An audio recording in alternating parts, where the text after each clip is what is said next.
one of the most significant cities in the old Arafa kingdom. In what is now Jebel Hamran, the two armies engaged in combat near the base of Mount Kamula. The Babylonian army was soundly defeated. Although the Assyrians captured a large number of people and returned with chariots full of valuable loot, the Babylonian monarchy had not yet suffered a crushing defeat in this conflict. A second campaign turned into the dagger that pierced Babylon's heart. Sacred towns like Sippar, the home of the sun deity Shamash-Dur-Kurigalzu, and Babylon itself were overrun during this assault. In Babylon, King Marduk-Nadanhaga's palace was burned down. However, none of this was sufficient to reach a definitive decision. Only after two further campaigns was Babylon finally overrun. Tiglath-Pileser was more than just an unstoppable fighter and victor. During his rule, Tiglath-Pileser produced epics and literary works, new laws, reproductions of a number of old literary and legal materials, and a new version of the well-known Assyrian laws. The main goal of these rules, which were written on clay tablets, was to safeguard private property. They were the last iterations of rules from the 16th and 12th centuries that had been modified to meet the demands of the day. The connections between men, women, and families in Assyrian culture were covered in part by these rules. Women's misdeeds are mentioned in a tablet that archaeologists have categorized with the letter A. Unmarried women were held accountable and punished by judges according to the law. If they stole something from a temple, disrespected the gods, hurt or hit a guy who wasn't related to them. As we can see, the regulations mostly targeted unmarried and non-family affiliated women. On the other hand, if a married lady stole her husband had to pay the punishment, which may be either a fine or a time of slavery. A number of legal papers discuss topics like forcible rape cases and infidelity by women. 4 different articles also addressed slander-related offenses. An intriguing feature of Assyrian family structure surfaced throughout the tablet analysis. Married women who remained at their parents' house were subject to certain legal requirements. This implies that some ladies stayed in their childhood homes even after getting married. The guy would call his neighbors and family members if he and the woman wanted to be married. In front of them, he would drape a veil over the woman's face and proclaim, "This woman is now my wife." The marriage was formally established with this legislation. In the absence of this ritual, the lady continued to be the man's friend instead of his spouse. Only if their father had no legitimate wife or children may any children born out of such a marriage inherit from him. The unmarried lady had to hide her face if a man's companion happened to run into his legal wife in public, such at the market or while out for a stroll. However, wearing veils was not required of temple prostitutes. It was really illegal for female slaves and prostitutes to hide their faces in public. According to the rules, if an Assyrian citizen saw a female slave or prostitute wearing a veil while out on the street, he had to arrest her for breaking the law. The guilty woman would get 50 lashes if this offense was later verified by witnesses. Before being freed, a bucket of tar would be thrown over her head, and whatever precious ornaments she might have had seized. Marriage is covered in other legal entries on this clay tablet. In one story, a lady is described as anointing her husband's head with cream. In another, the presents that a man is required to give his wife on their wedding day are discussed. The marriage was deemed legally binding after this requirement was met. If a spouse died or was absent for a long time, either because of war or long trading trips, her father-in-law was supposed to give the lady to one of his other sons as long as the boy was older than 10. The woman's father might take his daughter back into his own home if the husband's family did not have a son, uncle, or brother older than 10.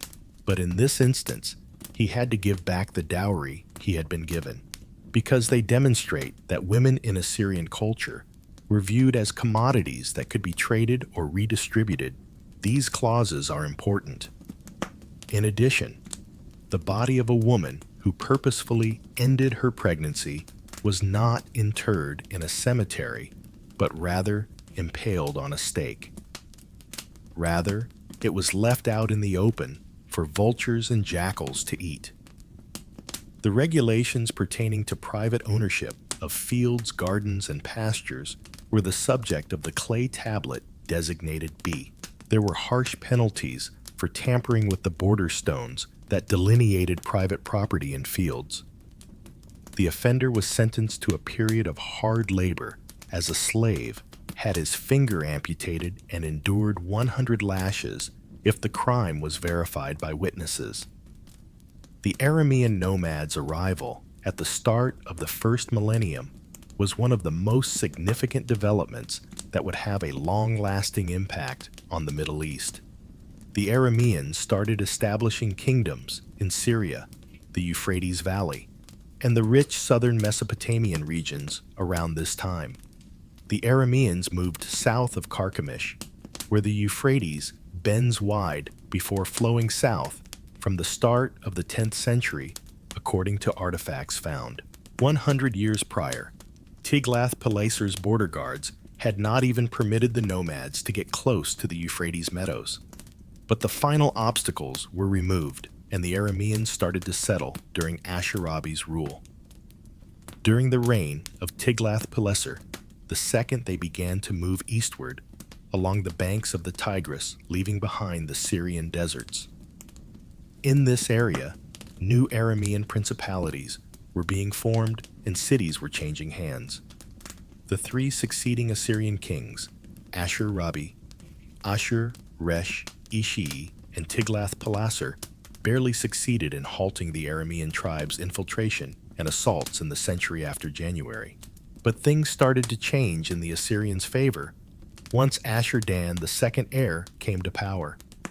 The second Ashur-Dan attacked in addition to defending the kingdom.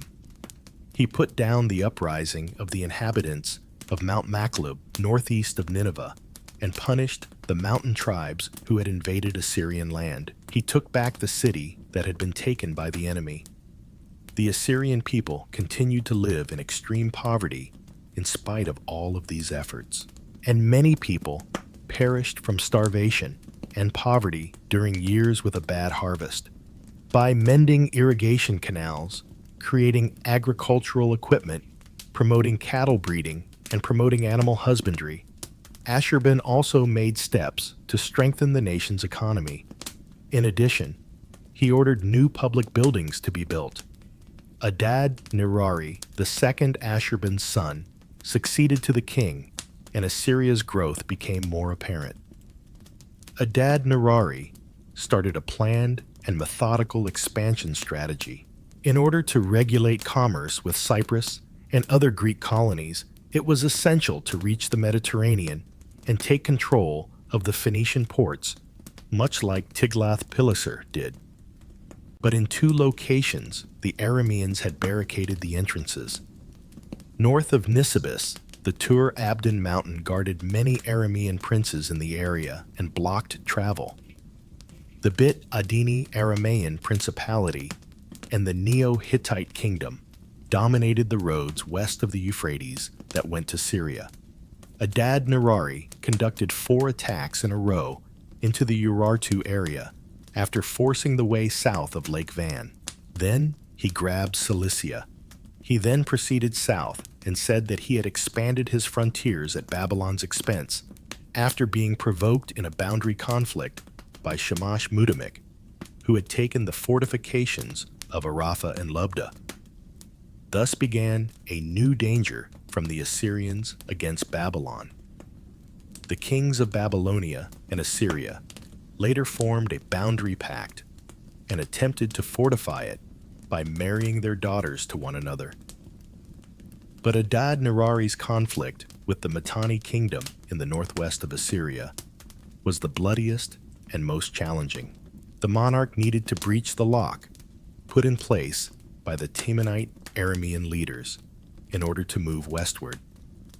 The most powerful of all was Nur-Adad, the Nisibis chief. At Nisibis's gates, 2 Assyrian invasions were repulsed.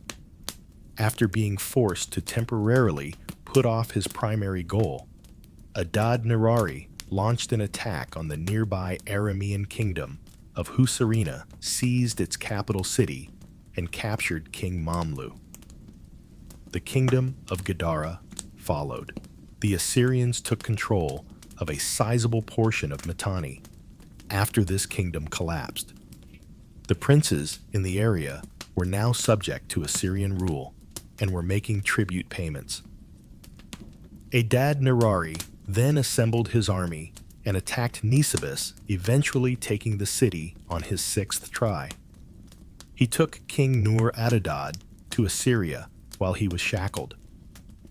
The southern Aramean principalities were the next objective, west of the Kabur River, which springs around the Tur Abdin area and empties into the Euphrates to the south. He destroyed the Aramean states. He demanded tribute from the Lake and Hindu Aramean kingdoms. As a result, the increasing Aramean power in the area was somewhat restrained.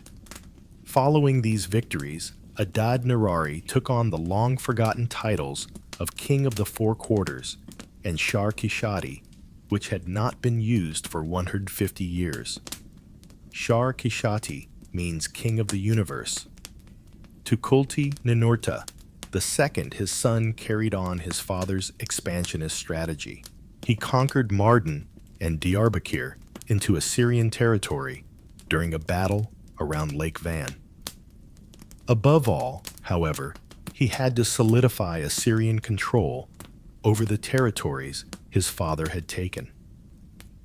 As a result, he marched south via the Kabur Valley until he reached the Euphrates midway before starting a protracted march south.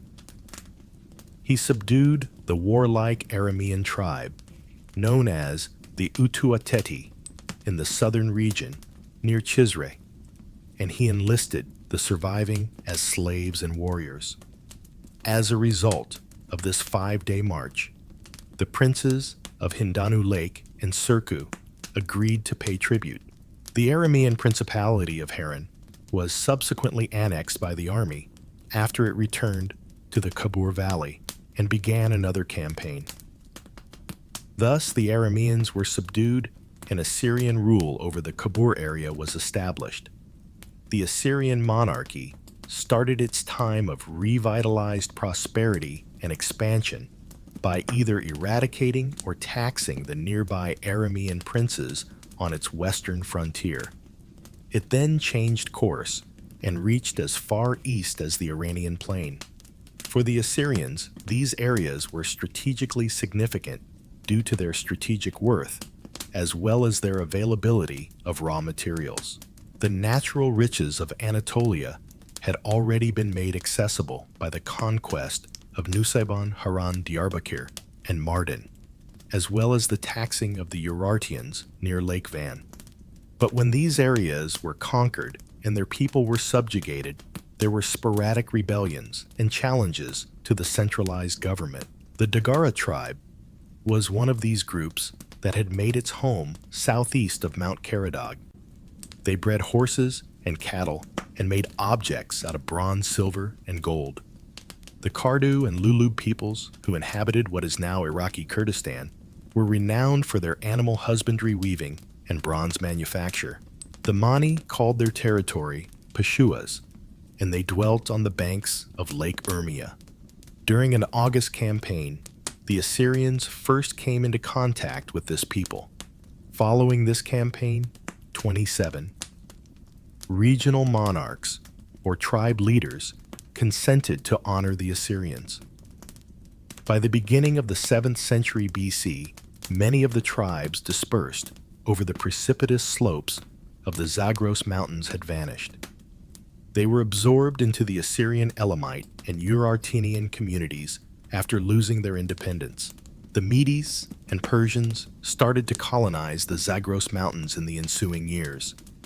These horse-riding nomads broke away from southeast Europe, crossed the Asian steppes, and arrived either through the Caucasus or near the northern shores of the Caspian Sea.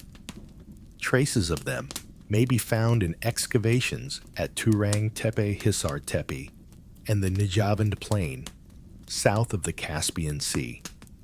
The Medes and Persians, who belonged to the eastern branch of Indo-Europeans, occasionally coexisted amicably with the local communities they came across. Other times, like in Damgon, they took the riches and property of the locals as they went by. This exodus, which lasted for millennia, was gradual, yet intense. The Assyrians had no clue what would happen when they initially came across and scattered these nomads. But the first conflict would be between the Median and Persian nomads and Shalmaneser III's army, and the last conflict would result in the fall of the Assyrian monarchy. In the areas surrounding Lake Van and Mount Ararat, other pastoral nomads known as the Fars and the Zakirtu made their way down through the Caucasus and developed both cordial and antagonistic ties with the Urartians. A civilization characterized by bronze cauldrons, golden jewelry, majestic temples, and long stone bridges was being established by the Urartians, who were bringing small Urartian realms under one central authority. The 1 to 700 meter high Lake Van and its environs were cut off from the Assyrians by the Zagros and Ararat mountains. But they were also connected to the Iranian plateau and modern-day Azerbaijan. Assyrian and Urartian growth would not be stopped by these rough mountains that separated the two realms. The Menai Peshuas and Mitanni kingdoms' lands would be the focus of protracted, brutal conflicts between the two kingdoms. But the Assyrians weren't the only challenge Armenia faced. The area was on the path taken by Indo-European nomads who were migrating from the Callus, and throughout the next centuries, there would be intense conflicts between the locals and the nomads. Relationships between Mesopotamia and the Armenian highlands have existed since the Akkadian era, according to findings from excavations at Van and Göktepe. He was unaware of the threat coming from the northeast when Ashurbanipal took the throne in August after his father's death. In this new era of Assyrian revival, he was the first real king. He had a strategic expansion agenda, excellent leadership abilities, and military strength. He inherited the most powerful army in the Middle East, as well as the regal throne.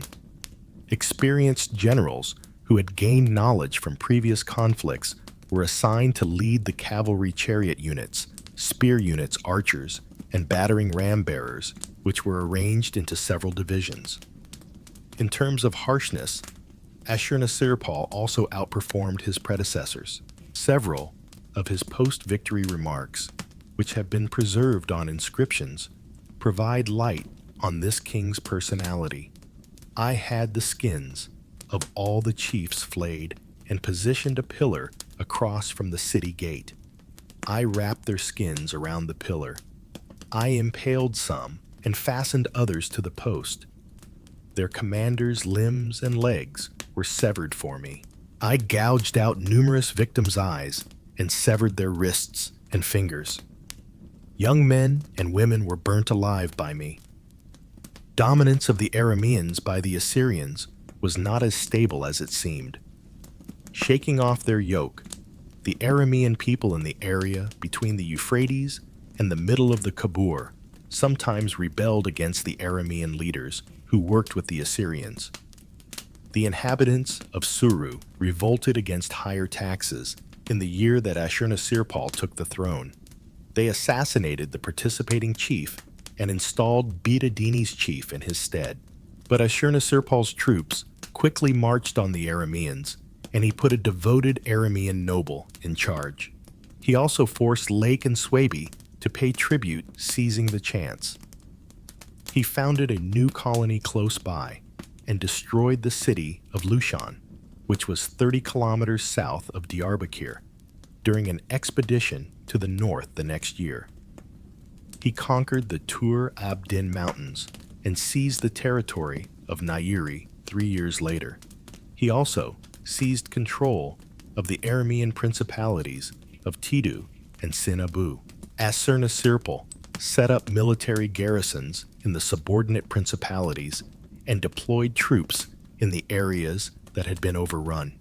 This made it difficult or simple to put down any subsequent uprisings by the local populace or leaders. To protect his nation, the monarch of the Dagara tribe in the Zagros Mountains built a stone wall to block access to Babat Pass. This deed served as an excuse for Ashurbanipal to begin a campaign in which he taxed or exterminated the established tribes and petty princes that stood in his way. He paid tribute to the Dagara kingdom after leaving it last. He then constructed a sizable weapons stockpile and stocked it with munitions, converting Arakdi into a garrison for his troops. Later on, this stronghold would be vital to Assyrian expansion and subsequent conflicts with the Medes. Campaigns to solidify Assyrian control over the Kabur and Middle Euphrates districts took place in August. After the Sui people rebelled, the Babylonian ruler Nabu-apla-iddina dispatched an army led by his brother to aid the insurgents. Revolts in the cities of Lake and Hindanu followed this insurrection. The repressive Assyrian authority and the high tax load were the direct causes of these revolutions. However, the Aramean kingdom of Bidadini took the lead in organizing the resistance and attempted to transform this dissatisfaction into a political movement aimed at achieving independence for the Aramean people. As with other subject peoples, the Arameans were subjected to severe tyranny during Assyrian administration. All of these disturbances were put down by Ashurbanipal's Assyrian army, who also raised the taxes collected from the areas that were rebelling. Ashurbanipal filled these administrations with Assyrian commanders and bureaucrats and assigned pro-Assyrian Aramean leaders to administrative posts. The Assyrians built 2 sizable military garrisons in the regions north and south after putting down the uprisings. The army then advanced on Berhoi, which is now Urfa. After a protracted siege, Berhoi was compelled to submit and was given tribute. The way to the Mediterranean ports was now open. The Arameans were tamed, and the Aramean uprisings had been destroyed. In order to get to the banks of the Euphrates, Ashurbanipal personally led the army over the Tigris the next year, traversing the principalities of Azala Bidadini and Til Abna. The Neo-Hittite kingdom's capital, Carchemish, fell to Assyria. King Sangara promised allegiance and consented to tribute. Along the way to Lebanon, a number of tribal chiefdoms and the kingdom of Hattina were also subject to taxes. The Assyrian army arrived in Lebanon and the Mediterranean using this route. Ashurbanipal cleaned his swords in the ocean following an old custom. The kingdom of Amuru, together with the Phoenician port towns of Tyre, Sidon, Arwad, and Byblos, swore allegiance and asked how much tribute they were to pay. The Assyrian army chopped down cedar trees to build new palaces and temples in Assyria as they traveled through the Amenos Mountains on their journey back. Even though this campaign ended without much fighting, it was extremely profitable due to the Assyrian army's reputation for brutality. In the years that followed, Ashurbanipal battled against the growing Eurasian kingdom by once more crossing the Euphrates to launch a war far into Anatolia. The Assyrian kingdom had advanced to the Mediterranean in the west during the latter years of Ashurbanipal's rule. It had also taken control of all of southern and southeast Anatolia, encroaching on the limits of the Urartian realm, while not having taken the region surrounding Lake Van. The frontiers stretched to Lake Urmia in the east, while the fortifications of Hiramu and Harutu in the south delineated the border between Babylon and Assyria, which posed a continual danger to the Babylonian kingdom. The Assyrian army's sword and the existence of military garrisons helped to keep control of parts of these areas. Gold, silver, copper, tin, iron, cattle, sheep, horses, other luxury items, and tribute ingots of gold and silver were among the riches that poured into Assyria from the lands that Ashurbanipal had conquered or taxed. The state used prisoners captured throughout the wars as a cheap workforce. These slaves labored in the fields and gardens of Assyrian rulers and the affluent class, and they constructed palaces and temples. In addition to being a cruel monarch, Ashurbanipal also supported building projects. His construction endeavors served as a metaphor for the monarch, the state, and the priests sharing in the war booty. He named it Kelhu and constructed a magnificent new capital 30 kilometers south of present-day Mosul. Shalmaneser I had formerly inhabited this area in the 13th century, but neglect had caused the city to gradually collapse. Tens of thousands of slaves were used by Ashurbanipal to remove the remains and construct a new palace, a ziggurat, and several temples on the cleared area. An 8-kilometer wall encircled the city when construction was finished. Like other Assyrian cities, Kalhu had drainage canals and irrigation systems, and it was encircled by vineyards, orchards, and fields. There were several rooms and halls spread throughout 3 main portions of Ashurbanipal's palace. Officials in charge of state administration were located in the first sector. The throne hall, the second area, was where the monarch received guests and considered the reports from his officials. The treasure and the king's wives were to be kept in the third section. Additionally, there were areas for vendors and staff to store food and beverages. Reliefs that showed scenes of combat and hunting adorned the palace walls. A broad avenue, adorned with sculptures of lions, dragons, and winged bulls with human heads, led visitors to the audience and royal halls. Following the construction of the city, Ashurbanipal hosted a lavish feast according to an inscription discovered during Kalhu excavations. The splendor of the time and the extravagance of Ashurbanipal are both reflected in this feast. The inscription indicates that the 10-day feast was attended by 69,574 visitors from Assyria and its dependent nations. 16,000 lambs and 200 bulls were killed for the visitors during the festivities. There were also plenty of fish partridges, gazelles, cranes, and other fruits and vegetables. Tens of thousands of liters of wine and beer were drunk to help with digestion. Even more warlike and violent than his father Shalmaneser III took the throne in August. For 27 years, Shalmaneser led the Assyrian forces to battle.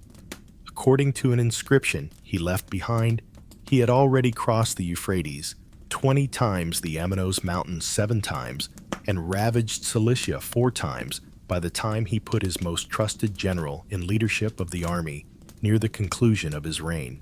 Shalmaneser III, like his father, sought to increase the size of the Assyrian Empire via his expeditions.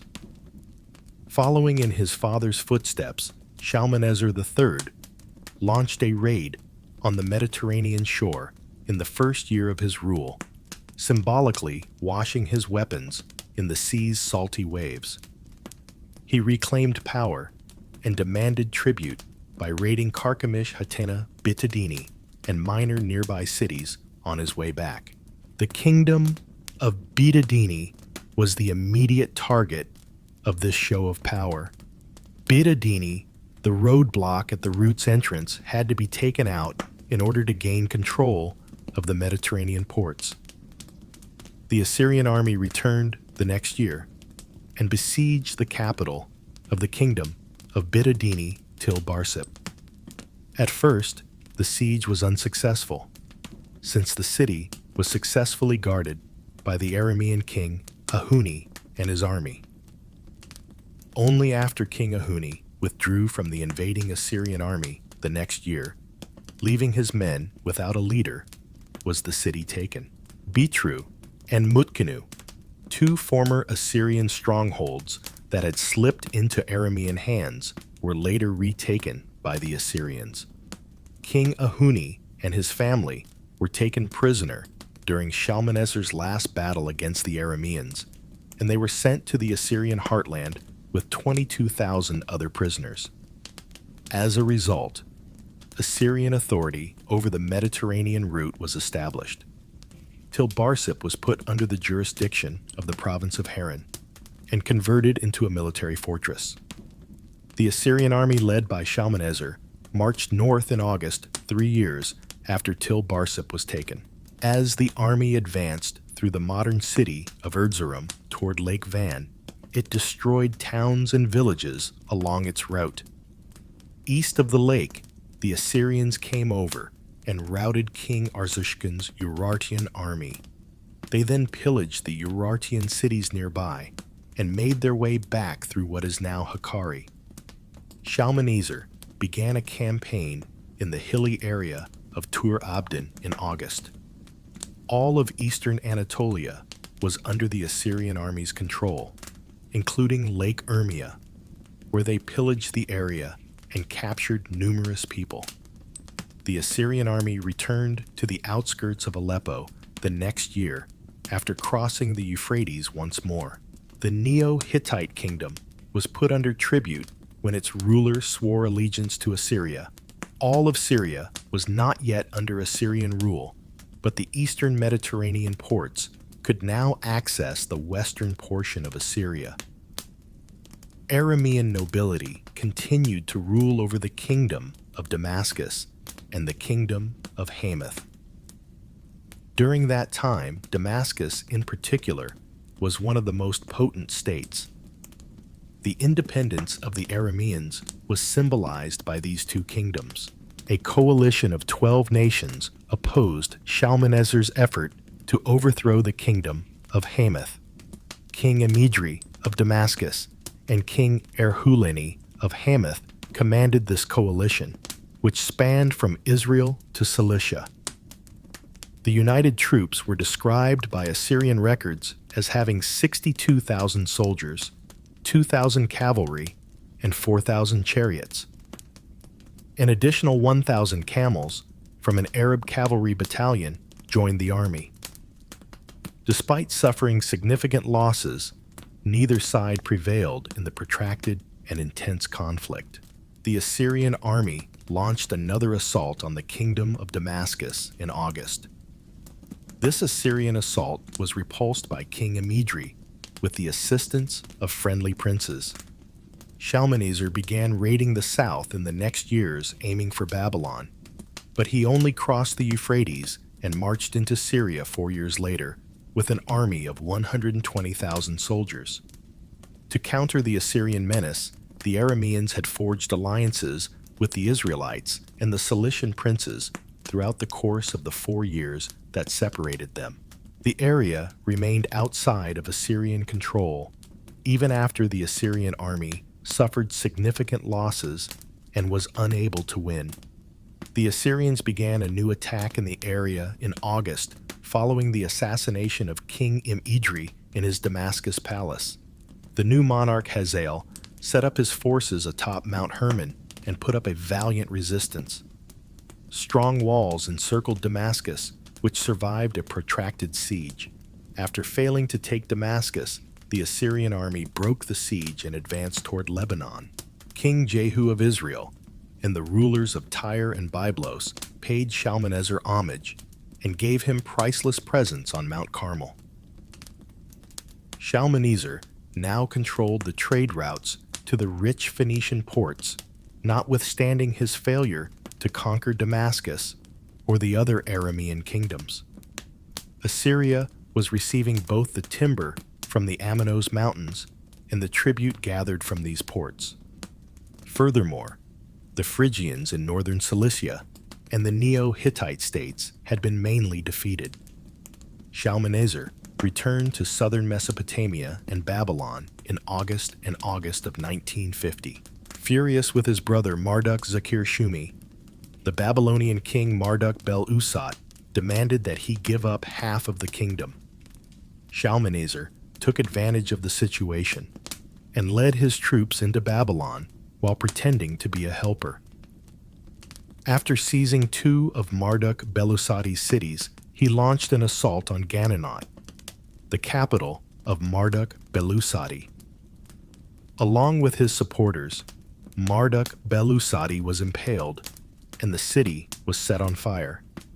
Shalmaneser then proceeded to the kingdom of Akkad, where he offered sacrifices to the Babylonian gods and commanded the Akkadi people in the south to give him their tribute immediately. Babylon was no longer completely subjugated, but it was now influenced by Syria. Shalmaneser had aged by his later years. He designated Dan-Asher as his commander-in-chief in August to take over as army commander. The Assyrian government grew quite bureaucratic at this time. The names of state administrators, palace officials, and military leaders started to appear in royal chronicles for the first time. This demonstrated the Assyrian nobility's increasing influence under Shalmaneser's rule. The officials they nominated were able to hold on to power for long periods of time under the lengthy reigns of Ashurbanipal II and Shalmaneser III, which increased their authority. It used to be common practice for each new monarch to install new commanders and officials as soon as they took the throne. Hereditary posts in the military and state administration, however, rose as a result of these two kings' protracted reigns, which permitted their appointees to hold on to power. This paved the way for ongoing power battles and palace intrigues in the future. The task of collecting and documenting taxes, tributes, and trade income fell to the provincial and city officials.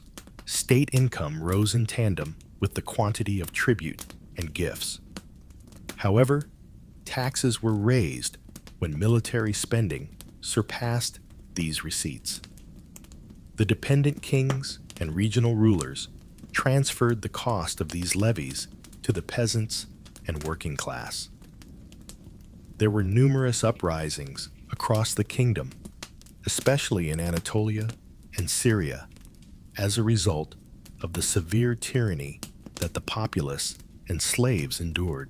Local chiefs who supported Syria led some of these revolutions, while unidentified popular leaders led others. The central authority brutally put an end to these uprisings. The priesthood's influence also grew considerably during this time. On behalf of the gods and the monarch, the priests served as moneylenders, authorizing trade agreements, controlling commerce, and lending gold and silver with interest. The temples also served as banks. Shalmaneser used a significant amount of the money he received from his brutal conquests and the taxes he collected to advance the kingdom. In addition to being the wealthiest state in its era, the Assyrian monarchy was also significantly better developed artistically and culturally than its peers. In contrast to contemporary Balawat, The bronze gates of the king's palace at Imgur-Enlil demonstrate the extraordinary ability of Assyrian craftspeople to work with bronze even today. Where the walls around the ancient capital Ashur had collapsed, they were rebuilt and enlarged. Shalmaneser, however, concentrated the majority of his efforts on restoring and growing Kalhu, the capital. The Ekal Masharti, Kalhu's military headquarters, was located at one corner of the city walls. This facility included chariot storage, a storehouse for war booty weapons depots, and other workshops, along with dorms and eating rooms for both officers and men. There was also a training area where officers trained soldiers. Additionally, new hallways and throne rooms containing gold and silver treasures were added to the king's palace. When Shalmaneser's father withdrew him from his role as crown prince in August, his son Ashurbanipal revolted. A few local chiefs and governors backed the uprising. The princes of Arafah and the towns of Nineveh, Ashur, and Arbela supported Ashurbanipal. Kalhu and the far-flung regions, however, continued to support the monarch. Age-related weakness prevented Shalmaneser from quelling his son's disobedience. He passed away in August before the dispute was settled. Shalmaneser's eldest son, Shamshi-Adad V, succeeded him and struggled for 2 years to overcome his brother's challenge. After obtaining substantial gifts and concessions from Shamshi-Adad, the Babylonian monarch Marduk-Zakir-Shumi was persuaded to rescind his support for the younger brother and arbitrate a settlement between the two brothers. The destruction of Babylon and the restoration of his damaged dignity and honor were the only objectives of Shamshi-Adad V in the next years. At this point, Marduk-Balassu-Ikbi had taken the Babylonian throne since Marduk-Zakir-Shumi had passed away. The Chaldeans and Elamites helped the new monarch defend his realm, but the Assyrian army ultimately overcame him. The Assyrians brought the battle booty back home. Shamshi-Adad led his army south again the next year and took control of a number of Babylonian towns. He transported the Babylonian king and his nobles to Nineveh after capturing them. The Assyrians captured the holy towns of Babylon-Kutha and Borsippa in a second expedition, defeating the recently crowned Babylonian monarch and his army. The Chaldeans were then forced to pay tribute by the Assyrians as they marched farther south. Adad-Nirari, the third son, was still a youngster when Shamshi-Adad passed away in August. Thus, the fabled queen Semiramis, his mother, took the throne and ruled for 5 years. The Assyrian army, led by General Nergalia, conducted operations against the Medes and the Mana during Queen Semiramis' rule. The goal of these wars was to scare the peoples that lived on the eastern slopes of the Zagros Mountains and establish governmental domination, not to conquer new territory. Adad-Nirari began his first campaign against Syria in August. The kingdom of Damascus had to pay tribute after conquering the kingdom of Hamath. Following the conquest of Mari, a number of minor princes bowed and consented to pay tribute. Babylon was the focus of Adad-Nirari's second campaign. After losing a war, the Babylonian ruler was compelled to acknowledge the Assyrians' new limits. The long-standing disputes between the two kingdoms were something Adad-Nirari wished to put an end to. He returned the sculptures and depictions of the deity Marduk and other important Babylonian deities that his forefathers had stolen in order to ensure peace. Adad-Nirari often presented sacrifices to the Babylonian gods following the pact. During a lavish event that both kings attended, Adad-nirari, spoke and pledged his allegiance to the gods of Borsippa, Babylon, and Cutha. This peace accord and the advantages of peace between the two kingdoms are mentioned on an inscription from that era. The inscription concludes, however, by asserting that the 700 years of animosity and strife were all the fault of the Babylonians. The desires of the Assyrian people were also represented in this peace between Assyria and Babylon. During their wars in the south, Assyrian kings would not return without making sacrifices to their great gods and seeing holy towns like Babylon and Borsippa. In Assyria, the worship of Marduk was becoming more and more popular, and the cult was held in the highest regard. Adad-nirari's laying of the foundation for the Nabu temple at Nineveh was the year's most significant event, according to one of the royal scribes' yearly records. According to a later document, the temple was finished, and the deity Nabu had been relocated to his new location. The holy cities of Babylon were to the Assyrians like Mecca to the Muslims. Every year, they would make a trek southward to present their sacrifices to the gods. These ancient Mesopotamian traditions may be the origin of the Christian habit of visiting the house of the Virgin Mary in Ephesus and the Islamic tradition of the pilgrimage to Mecca. In actuality, many Mesopotamian practices are still practiced in Islam in particular. Adad-nirari is pictured defending the Babylonians following this peace. He defeated and subdued the Chaldeans by launching 3 operations against them when they attacked from the south. Thus, he stopped the south from posing any further dangers to Babylon.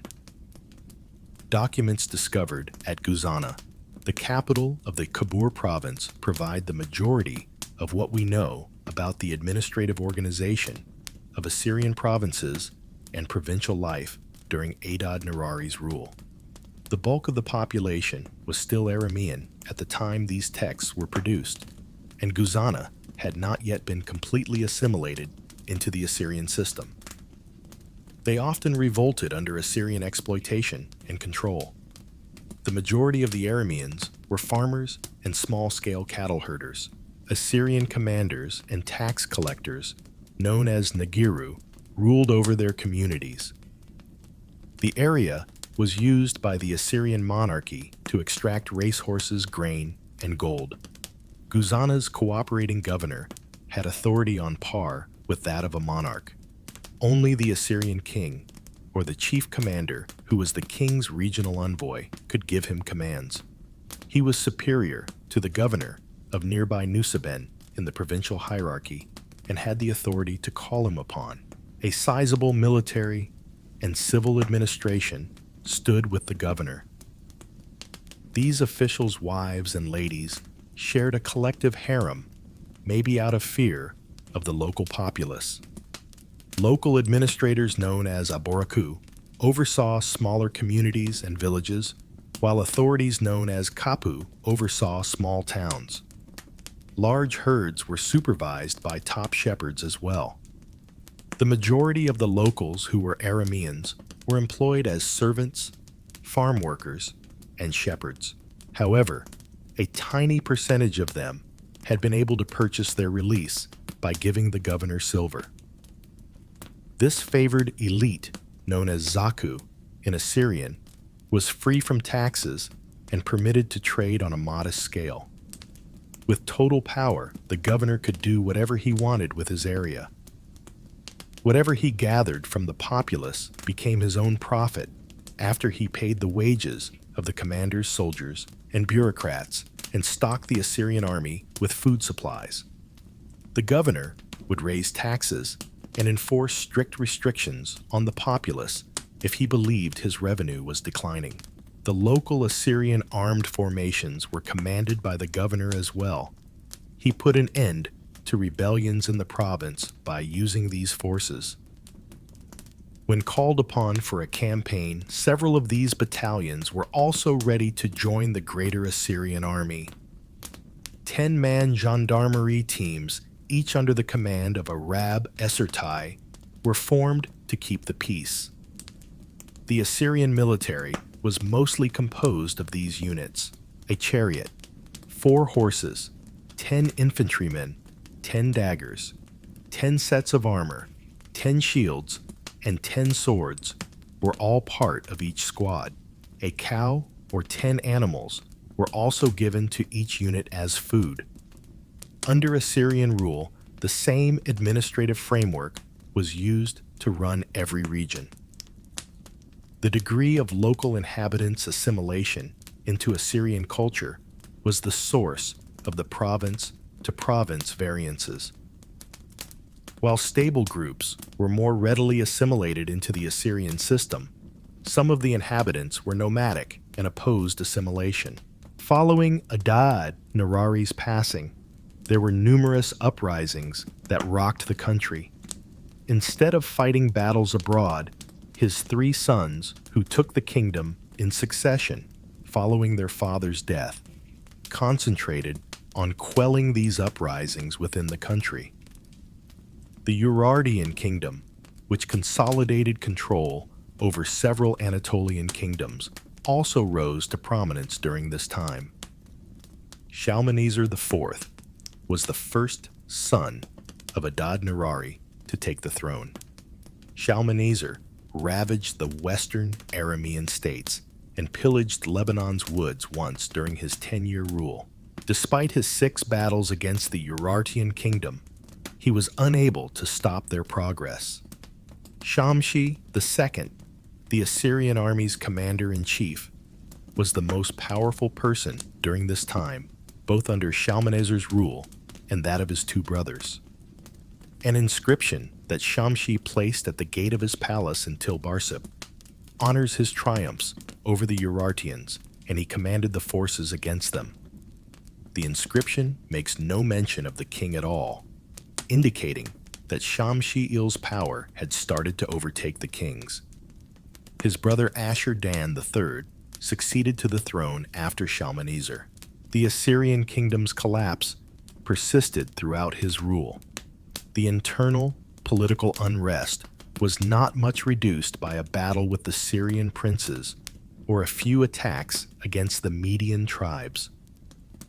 After a plague epidemic in July decimated the populace, the monarchy was shattered by internal rebellions for 6 years.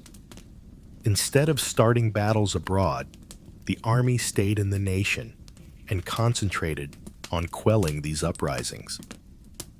At the same time, the Neo-Hittite kingdom, which had established Carchemish as its capital, and the Iraqians were becoming more powerful. At the same time, a new challenge to the Assyrians emerged: the Bit-Agusi Principality in northern Syria, which was combining surrounding kingdoms under a single core in order to consolidate control. The country was in disarray when Ashur-Nirari, the 5th Adad-Nirari's 3rd son, took the throne under the watchful eye of Shamshi II, a formidable general. Mahdi, the 2nd the Aramean ruler, was compelled to sign a pact by Ashur-Nirari, who commanded the army against the Bit-Agusi Principality. The pact stipulated that Mahdi II would repress dissident chiefs who opposed the Syrian government, stop anti-Assyrian propaganda, and help the Assyrian army militarily in times of conflict.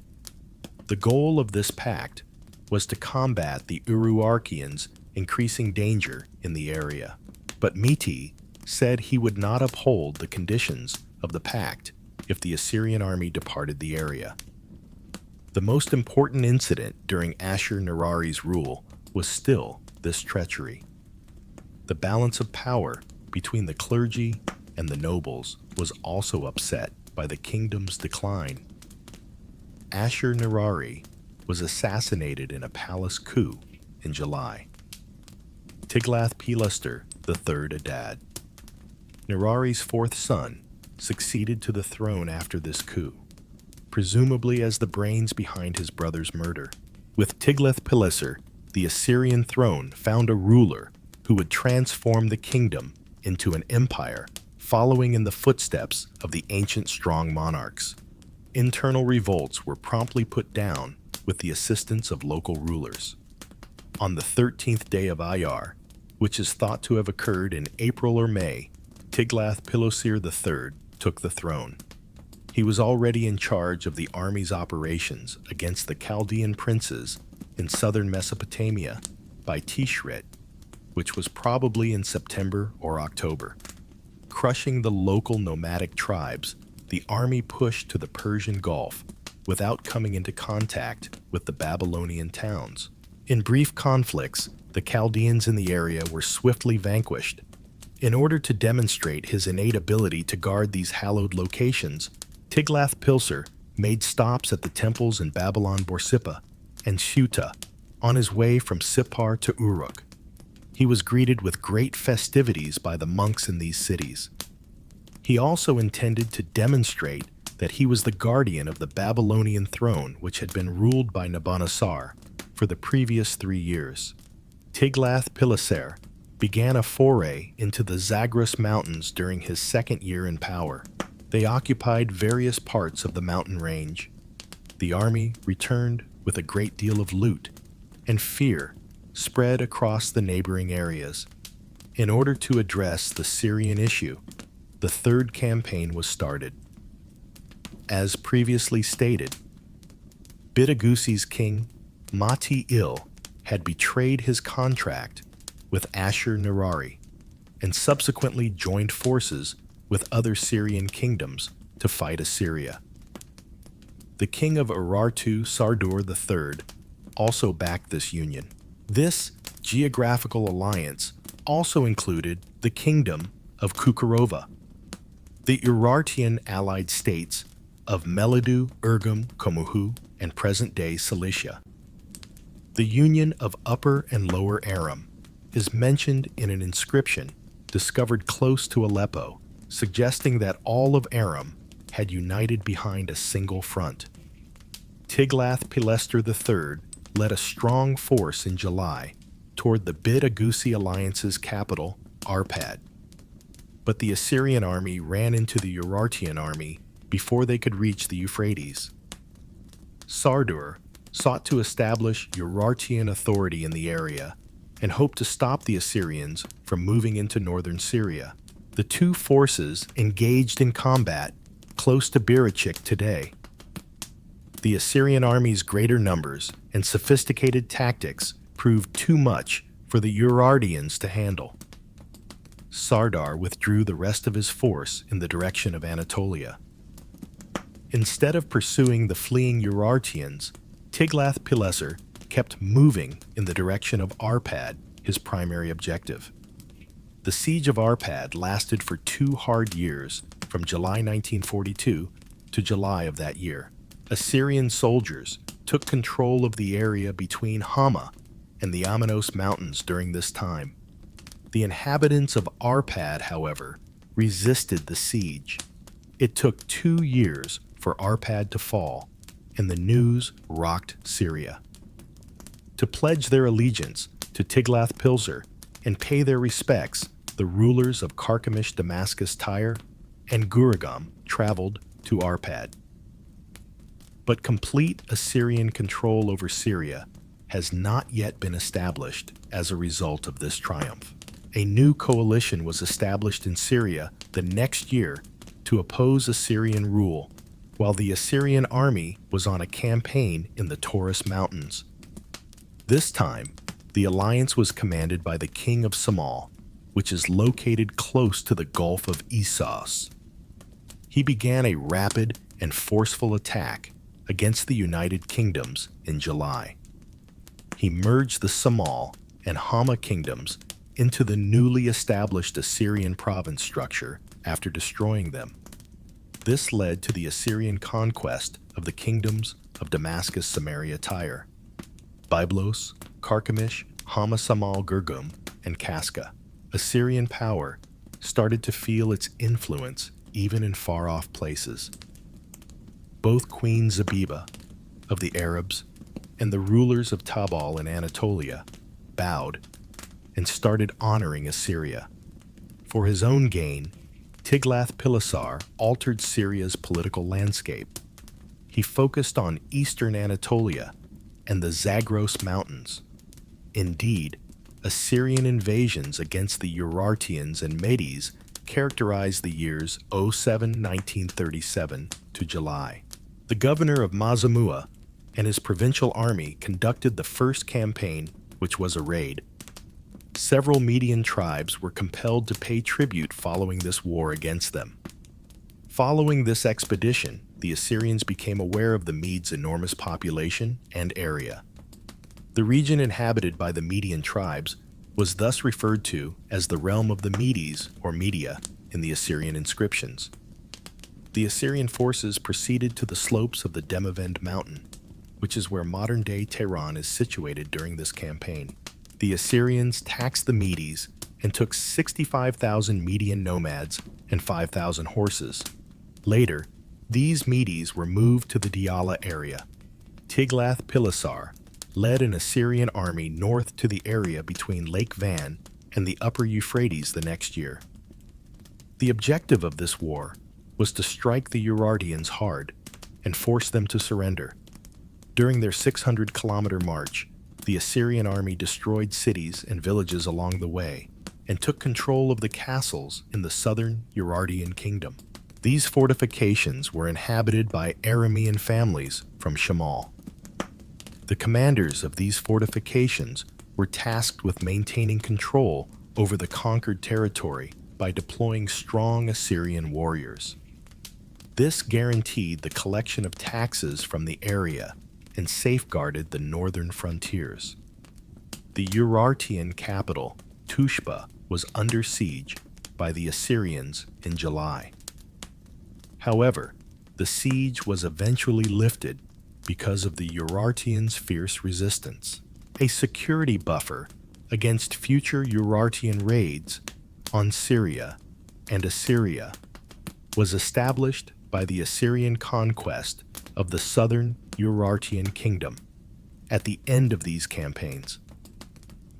In the years that followed, Tiglath-Pileser focused on Syria. Assyrian rule was acknowledged by the kings of Shamal in Israel, Panamuya, and Menahem. But tribute was no longer paid by the towns of Damascus, Samaria, Ashkelon, and Gaza. Following Assyrian constraints on their commerce with Egypt, the Phoenician city kingdoms of Tyre and Sidon also ceased to pay tribute. In July, Tiglath-Pileser began a campaign in Palestine to address these problems. He split the area into 6 military districts and took control of hostile Phoenician cities, notably Byblos, during this expedition. He finally seized and pillaged Gaza after annexing a portion of the kingdom of Damascus to Assyria. Hanno, the ruler of Gaza, escaped to Egypt. Envoys from Ahaz, the king of Judah, requested Tiglath-Pileser's assistance when he was in Gaza. Troops from Israel and Syria were attacking Judah's territory and stealing from the locals. Hosea, who was faithful to Tiglath-Pileser, was placed on the throne of Israel as a kind of punishment, and the people of Israel were exiled. The Luwians ruler of Tabal in Anatolia rose up in revolt, but the Assyrian force dispatched to put an end to it was routed. The rebel monarch was overthrown by Tiglath-Pileser, who installed a devoted noble in his stead. Tiglath-Pileser dispatched a military advisor to Queen Samsi's court in Arabia. The queen promised to deploy 10,000 Arab troops for upcoming Assyrian operations, in addition to paying tribute. As a result, the number of vassal nations of Assyria grew throughout the month of July.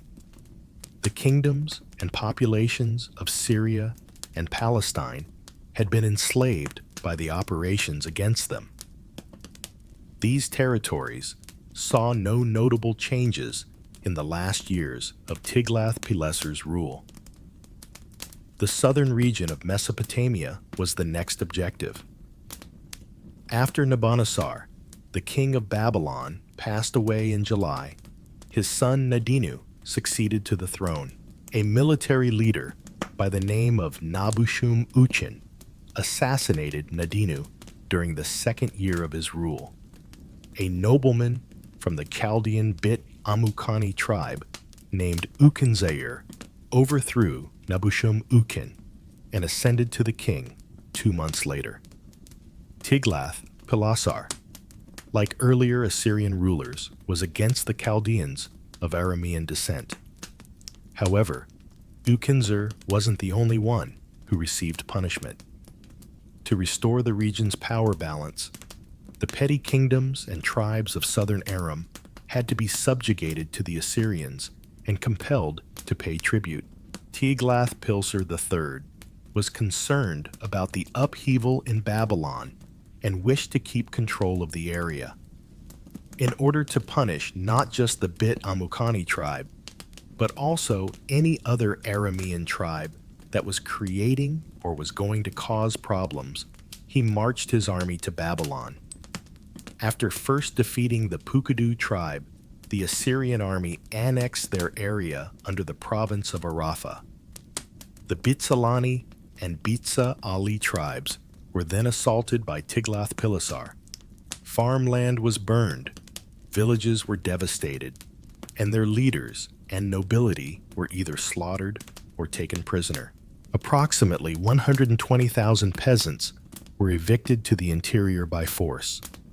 For a long period, the city of Shapia fought the new Babylonian ruler, Ukenzair. Ukenzair was eventually taken when the city collapsed. The remaining Aramean tribes gave up when the Bit Amukani tribe was routed. In addition to paying his respects and pledging his allegiance to Tiglath-Pileser Marduk-Apla-Iddina, the chief of the Bit Yakin tribe, and the Basra Gulf area delivered priceless gifts to Shapia. As a result, southern Mesopotamia accepted Assyrian rule, and the Assyrian peace was established there. This made one wonder what might happen to Babylon in the future. Although Tiglath-Pileser did not want to lose control of Babylon, he also did not want to make this holy region, which was home to several significant Mesopotamian cultural hubs, just another Assyrian province. Tiglath-Pileser came up with an answer.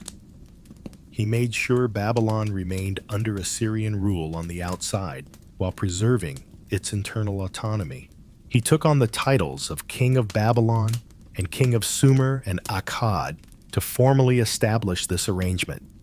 He took the name of the Babylonian throne, Pulu, to further emphasize this relationship. Tiglath-Pileser personally oversaw the July Marduk ritual and started the New Year's festival in an effort to further solidify his power. Thus, the Assyrians took control of all of Mesopotamia. He laid the groundwork for an empire that would be ruled by Assyrian monarchs in the future when he passed away in July. The nation was weak when Tiglath-Pileser ascended to the king. There were significant threats both inside and beyond the kingdom, and the central government was insecure. The Arameans, Urartians, and the Neo-Hittite monarchy were a menace from the outside, while the Assyrian people and other tribes were restless within. Tiglath-Pileser needed to put an end to internal uprisings, deal with outside threats, and find fresh supplies of raw resources through tribute and conquests in order to stabilize the situation. Initially, Tiglath-Pileser concentrated on military reform. He turned the Assyrian army from a band of raiders into a disciplined professional force that could fight for extended periods of time. Elite guard units made up the army's backbone, while a large number of foreign troops made up the striking force. The reign of Tiglath-Pileser also saw advancements in military technology. In order to carry additional weight and supplies, war chariots were modified to fit 4 warriors and had 4 wheels instead of just 2. Improved archers, slingers, and spear throwers defended infantry forces while cavalry groups were increased. The Assyrian army developed the capacity to impose protracted sieges after previously concentrating on raids and swift attacks. Such sieges required the development of technological infrastructure. Following the seizure of a city, steps were made to ensure control. Barracks and stores were set up for the troops, while residences were constructed for both military and civilian leaders. Additionally, the army possessed a specialized communication system. Tiglath-Pileser was more than simply a commander in the military. In addition, he coordinated movements and supplied logistical assistance as the army's top strategist. Beyond the military, Tiglath-Pileser also made changes to the empire's political and administrative system. Newly captured lands were made into provinces that were directly under the control of the empire's central administration. Permanent military garrisons were established in these regions, and governors and tax officials were chosen to oversee them. The following succinctly describes Tiglath-Pileser's growth and hegemonic tactics. He would frighten nearby nations, then subjugate them to Assyrian rule before assimilating them into the empire. In several instances, areas influenced by Assyria were not considered totally annexed territory, but rather were included in the governance of exterior regions. This strategy decreased the possibility of insurrection by preventing the local populace from perceiving themselves as occupied. Additionally, vassal kingdoms made regular tribute payments. Tiglath-Pileser would in these situations install a devoted noble on the throne of the vanquished state. In addition to paying tribute, these vassal kingdoms were obligated to supply the Assyrian army with soldiers in times of conflict.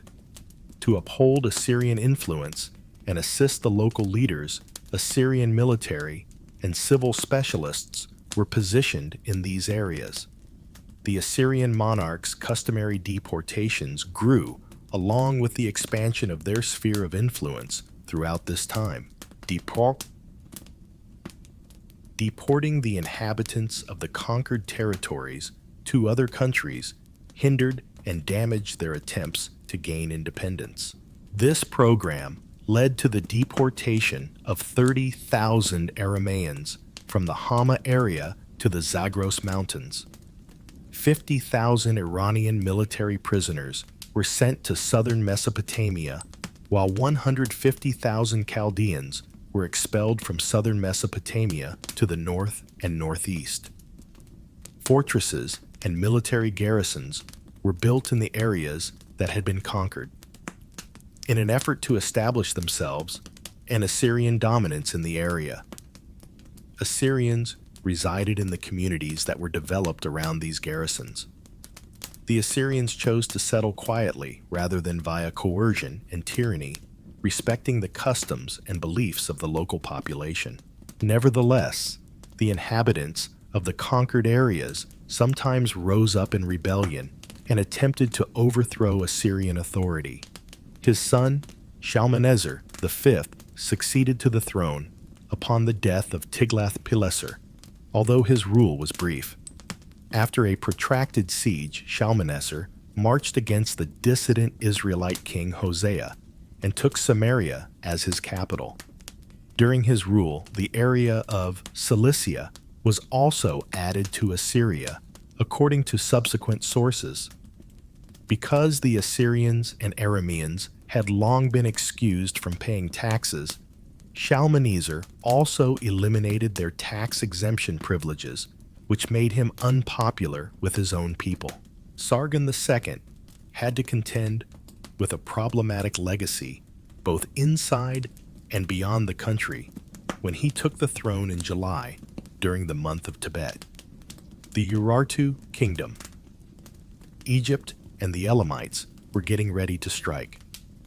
Babylon was in disarray, and the Syrian princes were banding together to resist Assyrian control. Sargon initially negotiated a deal with Marduk-upla-iddina, the Chaldean monarch, to keep the Babylonian throne intact. He then reinstated the Assyrian and Aramean people's previous tax exemptions, eliminated the tariffs they were subject to, and gave them preferential treatment when it came to customs and port fees. But Marduk-upla-iddina took advantage of the pact to take Babylon in July, when he was anointed and seated on the Babylonian throne. The Elamites, who were recovering their strength and eager to demonstrate it, backed him. With Egyptian help, King Eluibidi of Hama and King Hanuna of Gaza established a front against Assyrian domination in Syria. In July, Sargon II fought his opponents on two fronts. To stop help from reaching Babylon, one Assyrian army marched against the Elamites, but the Assyrians were driven back by King Uman, Negash's Elamite army, close to Dar. Consequently, the Babylonian throne was secured by Marduk-upla-iddina. Sargon commanded the Assyrian army and routed the Syrian front's army close to Karkar later that year, towards the end of the summer. Following this conflict, the Assyrians regained control of the kingdoms of Arpad Samira and Damascus. Sargon then marched to Gaza, took control of the city, dispersed the aid-bringing Egyptian soldiers, and set up a military outpost at Raphia on the Egyptian border. He made a stop at Samaria on the way back, restructured the city's government, and declared it the capital of the recently formed province of Samaria. As a result, Assyria underwent the required changes, and the Syrian and Babylonian issues were settled, one in a positive way, and the other in a negative one. The Urartu kingdom then presented a serious danger. Therefore, Sargon made the decision to march against it. Under Tiglath-Pileser, the Urartu kingdom had been severely defeated, but the Urartians had bounced back and were stronger than before. After taking the throne in July, King Musa strengthened his realm by raiding the Caucasus, fighting and defeating the Medes, and forcing local leaders and tribes to pay tribute. In the kingdom, Musa also constructed a number of bridges, roads, hotels, and dams. During his rule, a dam was built that created the lake that is now known as Lake Kashish. During his reign, the capital was also relocated from Van to Toprakale. The Manaeans were protected by the Assyrians, and Musa aimed to subjugate their area. An uprising in the Manaean kingdom was attempted by the Urartians and Metati, the king of Zikitu. In July, Sargon marched to the kingdom he defended when Iransu, the Manaean monarch, asked the Assyrians for assistance in quelling the uprising. The Assyrian army moved toward the kingdom of Tabal in western Anatolia after putting an end to the uprising. Sargon installed a new ruler in lieu of the kingdom's previous one. By marrying one of Sargon's daughters, the new king deepened his relationship with Sargon. Situated on the vital Euphrates River passage to Anatolia, the kingdom of Carchemish had developed covert relations with the Phrygian monarch Midas. The monarch was overthrown as the Assyrian army advanced on Carchemish and took control of the area. A military garrison was set up in the city, and an Assyrian governor was chosen to manage it. Sargon launched attacks into the Zagros Mountains and eastern Anatolia in July of 2018. Following these efforts, the area's villages were demolished and rebuilt with new ones. Karn, Abu, Karsan, Kar, Adadi, and Kar-Ishtar are examples of Assyrian names given to these recently established Assyrian cities. Military garrisons were added to strengthen them as well. The Median tribes had taken control of the eastern region of Assyria at this time. Much of the Iranian plains and the Zagros Mountains were inhabited by Medes. Sargon had certainly not yet recognized the Medes' menace. After settling in several locations, the Medes started to build cities like Kishisim-Kindo and Harhar. Sargon relocated to Dur-Sharukan, the new capital of modern-day Khorsabad, in July, after returning with some of the Babylonian riches. 10 years prior, the decision had been taken to relocate the capital from Kalhu and construct a new one. 16 kilometers south of Nineveh, the palace was constructed. The entry gates were guarded by human-headed bulls, and reliefs portraying hunting and war scenes adorned its 2.5-kilometer-long walls. Reliefs depicting Sargon engaged in combat in enemy towns and territories were adorning the palace halls. Visitors were enthralled by the aroma emanating from the cedar and rosewood doors and the ceiling beams. A new ziggurat honoring the 6 main gods, Ea Shamash Nabu, Adad Ninurta, and their consorts, was constructed close to the palace. The temple featured walls of multicolored bricks, and the spectacular sculptures of these gods were constantly being sacrificed and given gifts by a great number of priests. Dur-Sharukan was encircled by 8 kilometers of walls, and the city was accessible by 8 huge gates. This length, which was symbolic of the king's name, equated to 16,280 Assyrian cubits. People from several ethnic groups who had been deported from conquered countries and war prisoners made up the city's working population.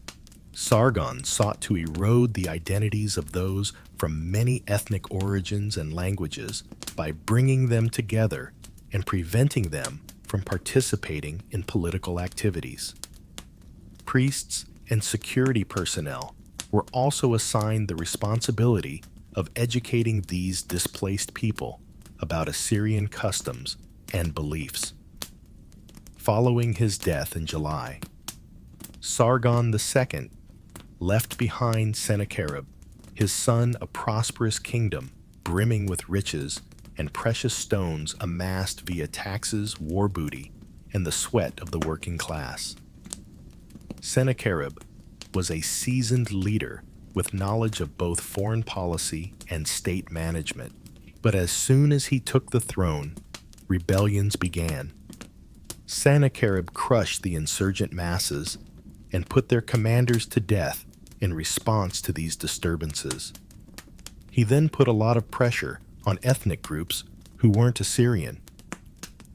Assyria had become a prison of nations as a result of Sargon's conquests and the growth of the Assyrian Empire.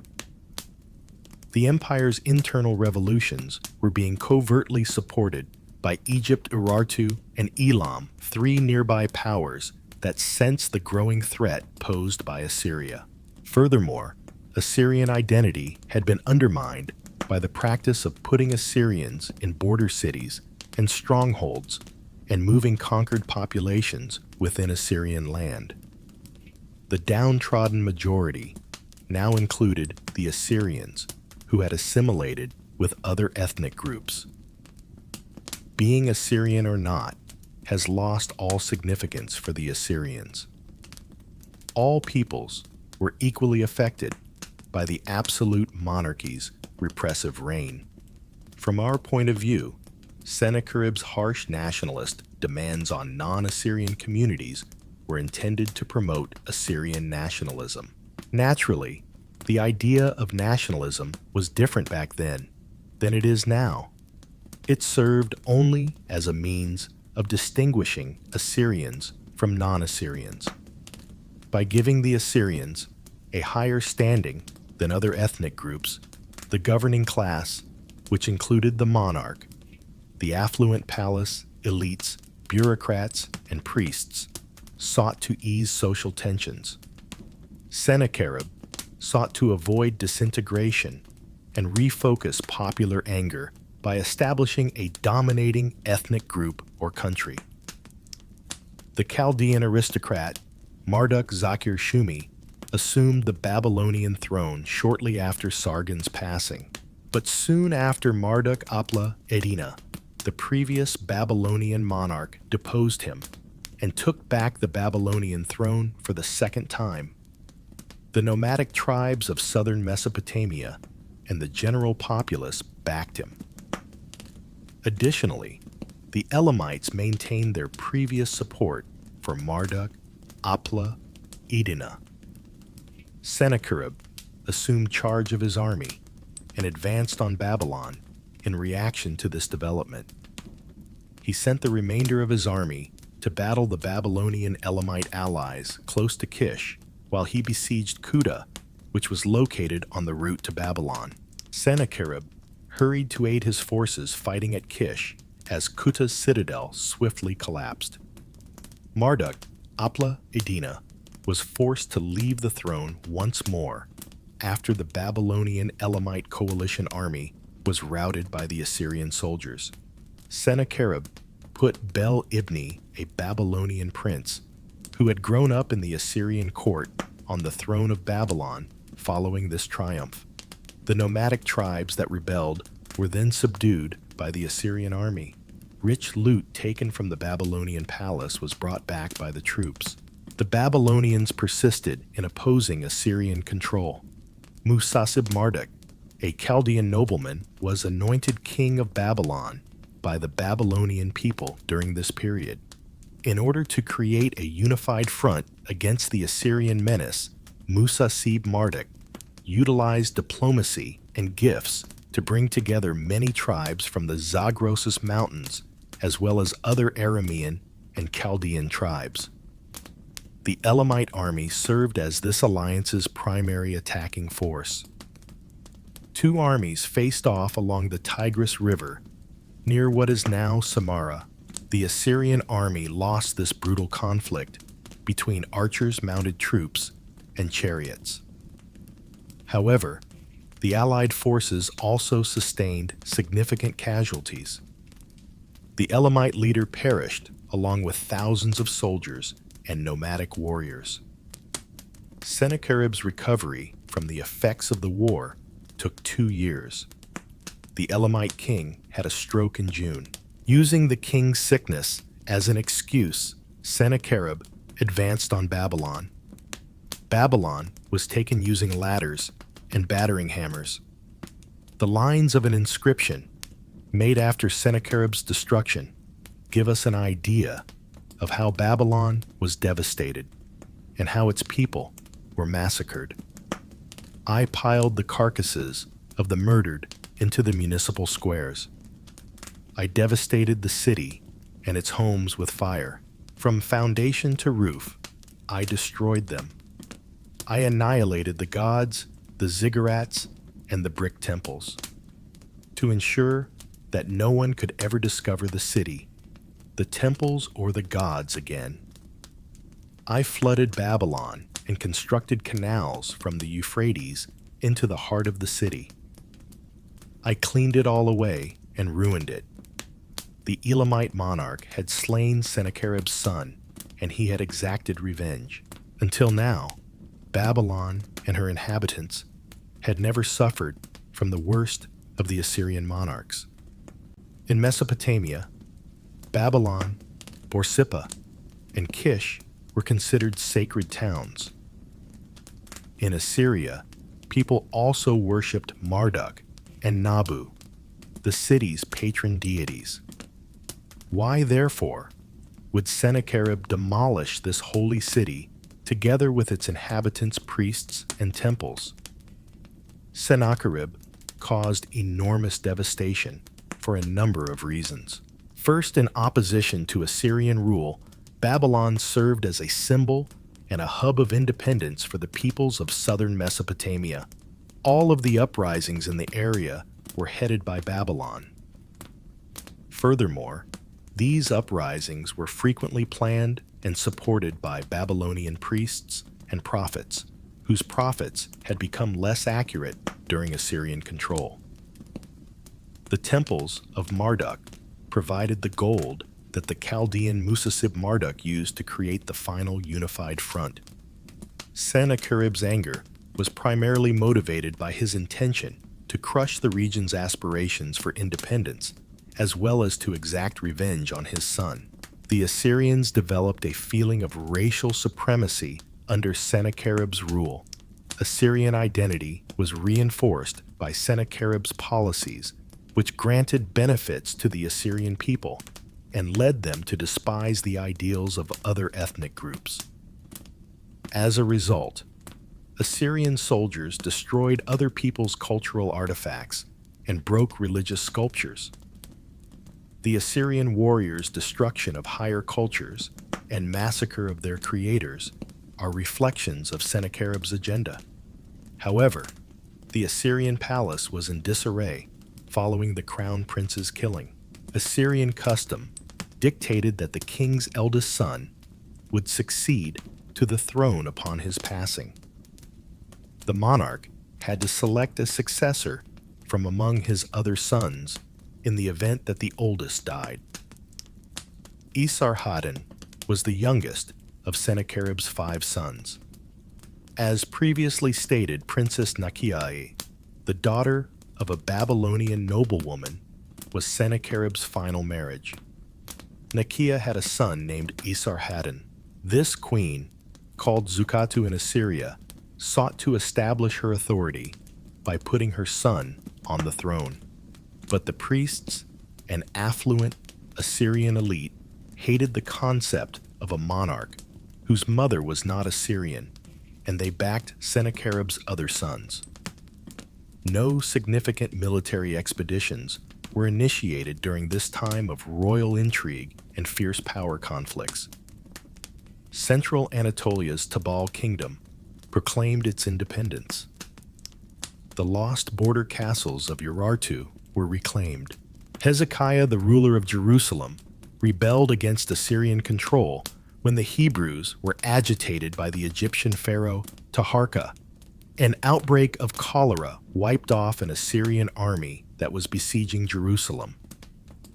In the meantime, Marduk, Apla, Edina's son, assumed command of the Babylonians in the south and started to organize an army.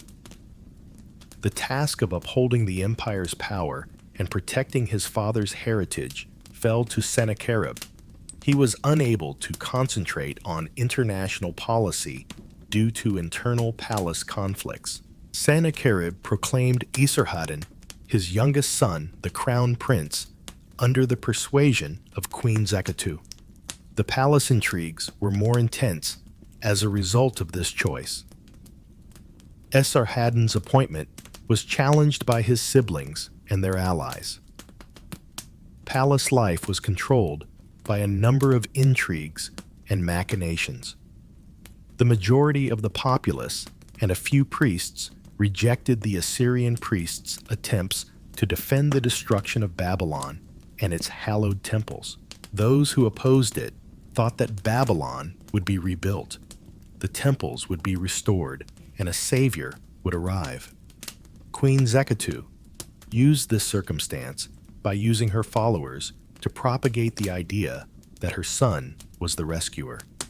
Esarhaddon was assaulted by his brothers when they accused him of treachery. Sennacherib stepped in as the fighting intensified and banished Esarhaddon to an unidentified location close to Urfa. Esarhaddon was still the crown prince, though. While in exile, Esarhaddon learned of his father's murder in June. Sennacherib was probably murdered by the soldiers of Queen Zekatu. Esarhaddon led his faithful army on a march to Nineveh. He triumphed over his siblings and took the Assyrian throne in a spectacular ceremony following 6 weeks of civil war. Adramelech and Sharezer, 2 of his brothers, escaped to eastern Anatolia and founded the Principality of Vosparakan.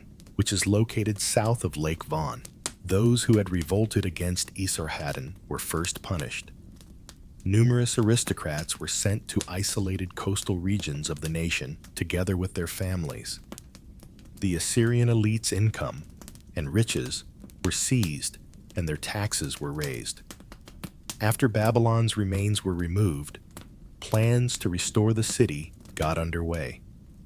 Esarhaddon further cleared his father's name by blaming the Assyrian nobility for the fall of Babylon.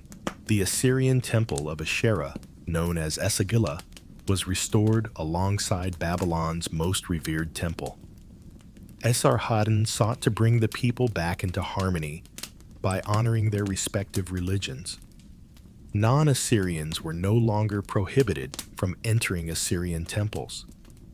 The privileges granted to the Assyrian people were taken away, and the old equilibrium between the several ethnic groups residing in Assyria was restored.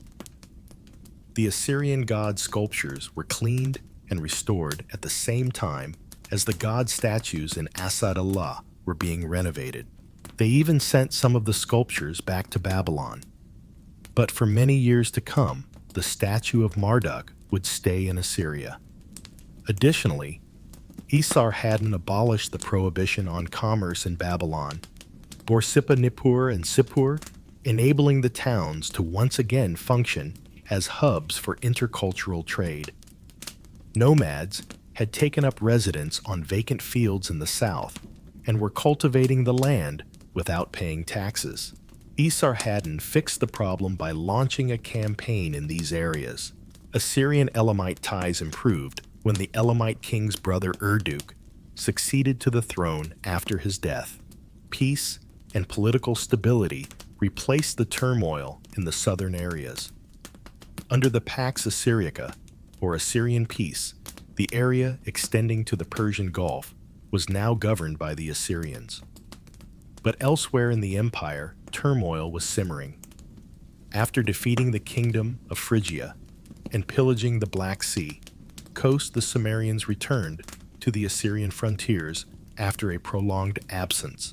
Near Hubushina, near present-day Ereli, in Konya, the Sumerians were vanquished by the Assyrian army. An expedition into the Taurus Mountains was started at around the same time. The monarch escaped and spared his life when the Assyrian army attacked the capital of the Malaysia Principality upon his return. Esarhaddon marched his troops into northeastern Arabia that same year, defeating the local Arab tribes and gaining the Assyrian Empire's annexation of Basu, which is located close to present-day Bahrain. In the same year, numerous minor kingdoms were led by Aramean lords as a consequence of a foray into Syria. The Phoenician principalities and the city-states of Cyprus were returned to imperial rule by the end of this expedition. Nevertheless, a June foray into Egypt was unsuccessful. The Mana and their allies, the Scythians, were routed by the Assyrians during their Eastern War in Anatolia. The eastern neighbors of Assyria, the Guti, were invading the Assyrian border areas after forming an alliance with the Scythians close to the Aral Sea. Their objective was to seize control of the traffic in horses and livestock between Assyria and Urartu. At the same time, the Medes, who had made their home on the Iranian plateau, threatened the boundaries of Assyria. The Assyrian army began an invasion into Iran in June. The Assyrians were assisted in suppressing the Guti Scythians and Mani by several Median chieftains. Following this incident, the Medes periodically sent Assyrian tax collectors horses maintaining a semblance of calm in the area. In contrast, the Urartians were collaborating with the Sumerians and Scythians to thwart Assyrian advance while fortifying their frontiers. Esarhaddon had to select a new successor when his eldest son passed away in June. With one of his two sons as the heir apparent to the Assyrian throne, he planned to install his son Shamash-Shum-Ukin on the Babylonian throne. But he wasn't sure if he should choose his youngest or middle kid. Esarhaddon was a superstitious and erratic ruler who frequently feared the vengeance of the gods. In essence, Queen Zekatu, his mother, oversaw palace operations. She was often consulted by Esarhaddon on significant issues. The question of succession became critical when Zekatu became unwell in June. Shamash-Shumukin was crowned king of Babylon by Esarhaddon, who also designated Ashurbanipal, his youngest son, as the heir apparent to the Assyrian throne. Priests and nobles opposed this choice, arguing that the young heir lacked expertise in state matters. In response, Ashurbanipal insisted that a ritual including the royal family priests and nobles be held to validate his legitimacy. Esarhaddon personally oversaw the event and confirmed Ashurbanipal's succession status in formal letters delivered to all of the empire's kingdoms and provinces. The Assyrian palace's aristocratic class consisted of the king's brothers, uncles, nephews, and other family members. The military leaders, priests, and aristocrats who occupied important posts in the palace and the state were below them. In order to safeguard their interests, every affluent family in the empire had a representative or family member employed in the palace. A similar structure was in place in the provinces where local governors and nobility kept in touch with the palace through familial relationships. Sons of provincial nobility were dispatched to serve alongside the governors. In a same vein, vassal kingdoms were run similarly. The Assyrian Empire was ruled by a strong elite class of priests, nobles, and affluent landowners who kept the populace under control. The cultural and linguistic heterogeneity of the Assyrian population made empire governance challenging. Occasionally, the vassal countries also attempted to escape Assyrian rule. Esarhaddon and Egypt's conquest. Esarhaddon had brought the empire back together, just like Sargon II had done. This togetherness, though, was mostly a facade. For example, Aramaic, the cultural language of Assyria, preserved the linguistic integrity of the empire. Worship of Babylonian gods, particularly Marduk, served as the foundation for religious unification, rather than adherence to the regional Assyrian deities. Astrology, which originated in Babylon, was one of the most common beliefs among the populace and the governing elite. Astrology established the foundation for the future growth of astronomy, even as it implied that the motions of the stars affected nature and human existence. The Assyrian Empire's cultural development was favorably impacted by Babylonian religion and culture. There were several socioeconomic classes among the people of the empire. Slaves-dependent classes, Marbanu, and free people made up the civilization at first. Later exiles and liberated slaves who had purchased their freedom formed a new class known as Mushkanu. Ethnic diversity was established across the empire as a result of the Assyrian policy of expelling and resettling conquered peoples. Foreign troops made up a sizable portion of the Assyrian army, and some of the military command's officials were not Assyrian either. The monarch, who had ultimate power, was the focal point of Assyria's true unity. This unity relied entirely on the authority and control of the monarch, as seen by the political unrest and instability that followed each king's death. In other words, persecution and force were used to preserve togetherness. Esarhaddon started instructing his son Ashurbanipal on foreign diplomacy and state matters after cementing his place as heir. Esarhaddon started getting ready for the invasion of Egypt when he was certain Ashurbanipal could manage the duties of government. Egypt was among the wealthiest nations in the world at the time. In Syria and Palestine, where Assyrian domination was threatened by repeated uprisings, and instability, control of Egypt would also stabilize those countries. Taharka the pharaoh foresaw the Assyrian assault. He encouraged the kingdoms of Tyre and Ashkelon to rebel against Assyrian authority by sending emissaries to Palestine. Taharka wanted to have the Assyrian army battle on several fronts in order to weaken it. In June, Esarhaddon launched his campaign. He marched into Egypt over the Sinai Desert after sending a portion of his army to punish Tyre. The Assyrian invasion was too powerful for Egypt to withstand. The Assyrian army took control of Memphis, Thebes, and the whole southern area in less than a month. An Assyrian governor and a military commander were assigned to each of the Assyrian provinces that made up Egypt. Esarhaddon became ruler over the kings of Cush, Lower Egypt, and Upper Egypt following the conquest. Egypt's enormous wealth was brought to Nineveh by caravans. The Assyrian Empire dominated commerce with Greece, the Aegean, and the ports of western Anatolia thanks to its control of Egyptian trade routes. Esarhaddon encountered rebellions against the occupying Assyrian army in Egypt.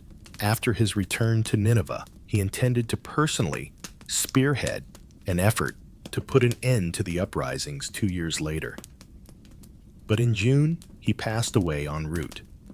From central Anatolia to the Persian Gulf, from Egypt to Lake Van Ashurbanipal, inherited his father's enormous kingdom. The Mediterranean nation of Cyprus was also a component of the empire. Assyrian commerce ships traveled between Syria's ancient Phoenician ports and the ports of the Aegean and western Anatolia. Valuable products from far-off regions and vassal countries were delivered to the empire's palaces and temples. Anatolia provided iron, tin, and silver. Egypt provided gold and ivory. Iran and Bahrain provided valuable stones, and Lebanon's woodlands provided cedar and myrtle trees. Exotic animals and flora imported from other nations were abundant in the gardens of the monarch nobility and affluent inhabitants. The Assyrian Empire's riches and power were represented in the lavish and abundant scene created by the colorful fish swimming in the royal pools. The Assyrian palace descended into disarray following Esarhaddon's untimely demise. The other brothers and nobles in the palace, however, accepted Ashurbanipal's coronation because Queen Mother Nakia Zakutu backed her younger grandson. Queen Zakutu continued to have significant power in the court despite her advanced age. A potential civil war between Ashurbanipal and his siblings was avoided because of her influence. As agreed upon during their father's rule, Ashurbanipal placed his brother Shamash-shum-ukin on the Babylonian throne upon his coronation. For the first 5 years of his rule, Ashurbanipal suppressed uprisings in Egypt. Memphis and the Nile Delta had been retaken from the Assyrian army by Pharaoh Taharka. Ashurbanipal responded by sending an army and a commander to Memphis. The Assyrians were too strong for Taharka's Egyptian army. Taharka retreated to Thebes by sea after losing the battle. The Assyrians had regained control of the Nile Delta. Nobles from the area who had joined the uprising were brought to Nineveh and put to death. Despite sporadic small revolts, the Assyrian conquest of Egypt lasted until June, around 16 years. Trouble started to simmer in Anatolia, while Ashurbanipal was preoccupied with Egypt and the kingdoms of Syria and Palestine. The Sumerians reached western Anatolia after overthrowing the Phrygian kingdom. The Sumerians threatened the kingdom of Lydia, which was established near present-day Izmir. The Gyges, who took the Lydian throne in June, had a hard time repelling the Sumerians. Gyges dispatched envoys to Assyria in June to ask for assistance. However, Ashurbanipal declined to offer military assistance since Lydia was not seen as being within the Assyrian sphere of power. Securing the eastern boundaries was Ashurbanipal's primary concern. A number of strongholds, defended by Syrian garrisons, had been taken by King Ashurai of the Mannai. A trusty commander was dispatched by Ashurbanipal to face the Mannai. One Mannai city after another was taken by the Assyrian army, who then attacked the capital Izirtu. His son submitted and swore loyalty to Assyria when King Ashuri was murdered in combat. After putting down a Medarian rebellion, the Assyrians punished the rebel leaders by taking them to Nineveh. Assyrian Elamite ties were amicable throughout this time. Ashurbanipal even permitted displaced Elamite farmers to reside in Syrian territory and transported wheat to Elam to assist alleviate starvation. The city-state of Susa, however, continued to be antagonistic against Assyria. Susa provided assistance to rebellious tribes in the south when the Assyrian army was occupied with operations in Egypt. After beginning a battle in the area, Ashurbanipal routed the rebels and advanced as far as Susa. The Susian opposition, however, was hard to overcome. By June, the empire was starting to show signs of weakness. Psamtik, the new pharaoh, mustered the strength to successfully escape Assyrian rule. The Lydian king Gyges sent troops and a naval force to aid Egypt. Egypt's defeat had to be accepted by Ashurbanipal. Ashurbanipal was more worried about Elam's danger. Teumun, the Elamite ruler, attacked and took control of portions of southern Mesopotamia in June. In the conflict with the Elamites, Ashurbanipal personally led the Assyrian army. On the fields close to Tel Tuoba, the two armies engaged in combat.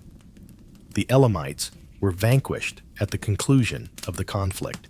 On the battlefield, the Elamite king and his son perished. The three surviving sons of the king were given Elam. The Gambala tribe suffered harsh punishment for fighting with the Elamites. Ashurbanipal was content with conquering the Elamites and putting down the rebellions in the south.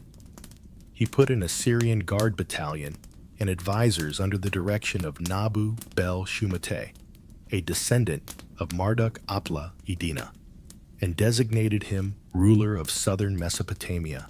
But even though the southern campaign seemed to be successful, it revealed the Assyrian state's fundamental vulnerability.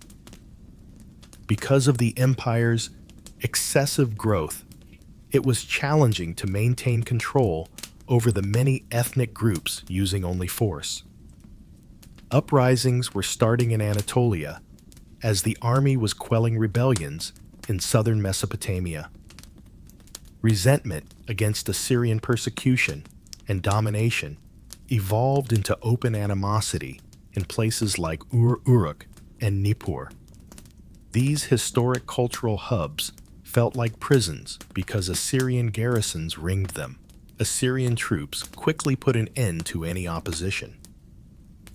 The epicenter of opposition to Assyrian control was Babylon.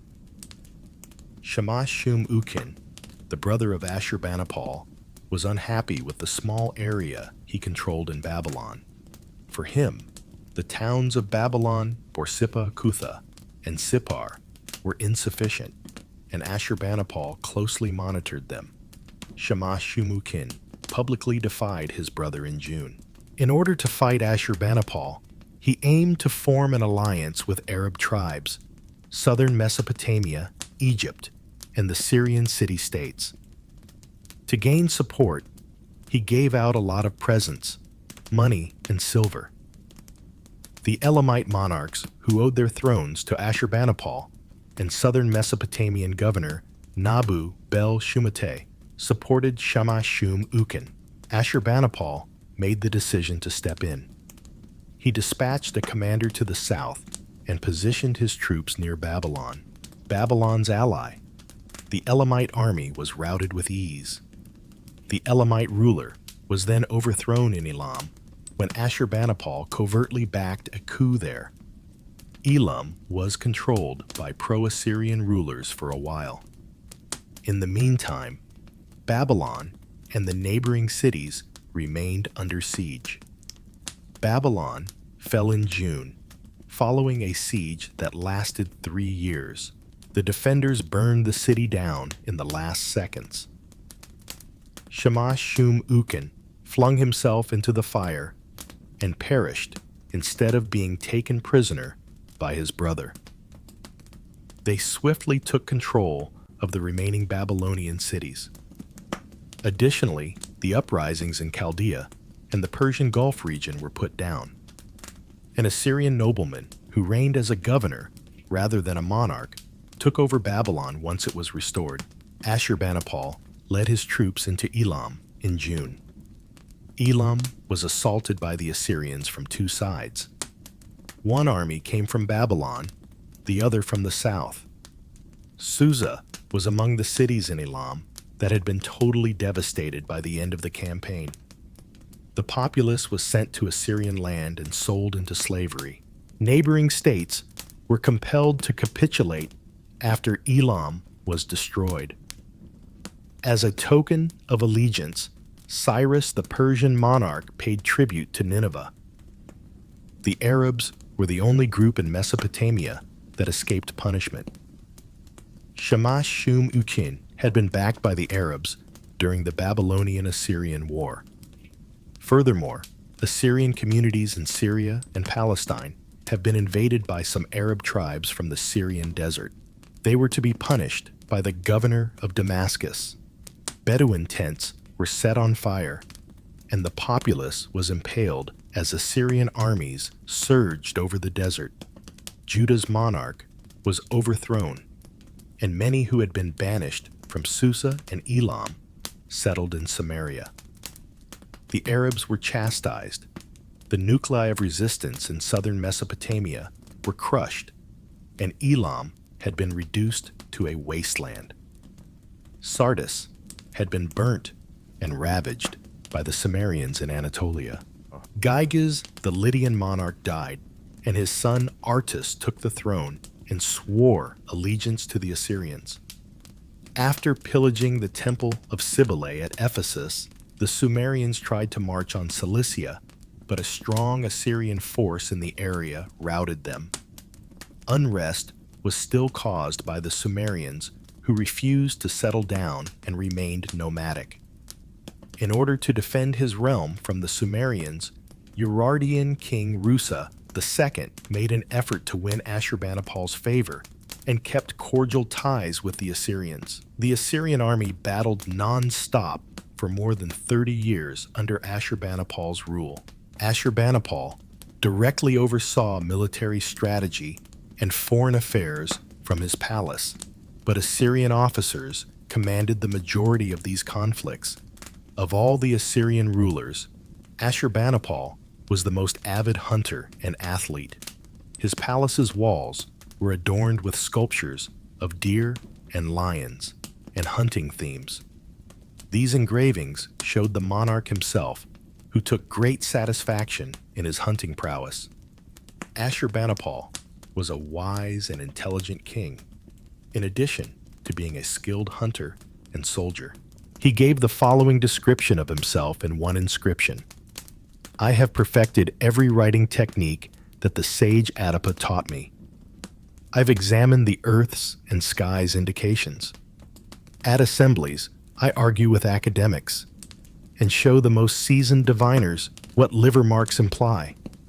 I am capable of resolving even the most challenging and obscure mathematical issues. I've read the most challenging Akkadian and Sumerian tablets. I have studied the old columns that were written before the flood, which are nearly incomprehensible." Ashurbanipal's pride in his intelligence and his desire to learn are reflected in these statements. He was undoubtedly one of the most learned monarchs of his day. Ashurbanipal's extensive library in Nineveh, where more than 30,000 clay tablets have been found, is proof of his intellectual legacy. State archives, including as trade records, letters, and political treaties, were housed at this library. Additionally, it included intellectual and literary works that had been gathered from all across the empire. Some of them had been copied and kept.